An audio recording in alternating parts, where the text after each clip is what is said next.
था कि इस बार राजकुमार रोज जाएगा। मैं आपके माध्यम से, पूरे सदन के माध्यम से मेरी जनता को धन्यवाद देना चाहूंगा।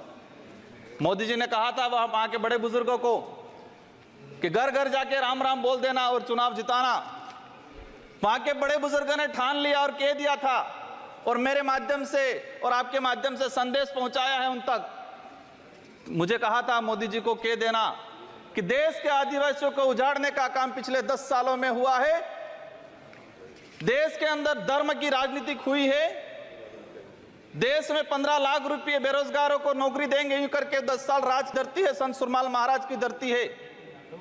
मानगढ़ दाप में 1500 आदिवासी शहीद हुए थे। मोदी जी 2 बार आए, लेकिन मानगढ़ के लिए, आदिवासी समुदाय के लिए एक शब्द नहीं बोल के गए, कुछ नहीं करके गए। तो उन्होंने मैसेज पहुंचाया है कि आदिवासी समुदाय जाग गया है और अब वो आदिवासी समुदाय नहीं रहा जो बहकावे में आ जाएगा। हमें हमारा अस्तित्व बचाना है, हमारा स्वाभिमान बचाना है, हमारा जल जंगल जमीन बचाना है।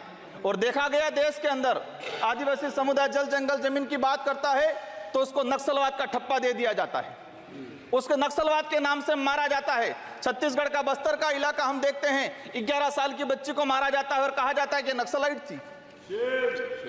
3-3, 4 साल के बच्चों को मारा जाता है, गर्भवती महिलाओं को मारा जाता है।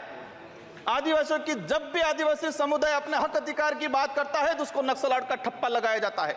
सभापति महोदय, आदिवासी समुदाय को, एससी समुदाय को फ्री की योजना, हम कहते हैं हमें फ्री की योजना मत दो, हमें हमारा हक दो, जल जंगल जमीन का मालिकाना हक दो। और संविधान के अंदर शेड्यूल 5 के अंदर, शेड्यूल 6 के अंदर जो रिजर्वेशन पॉलिसी लागू की है उसको धरातल पे लागू किया जाए।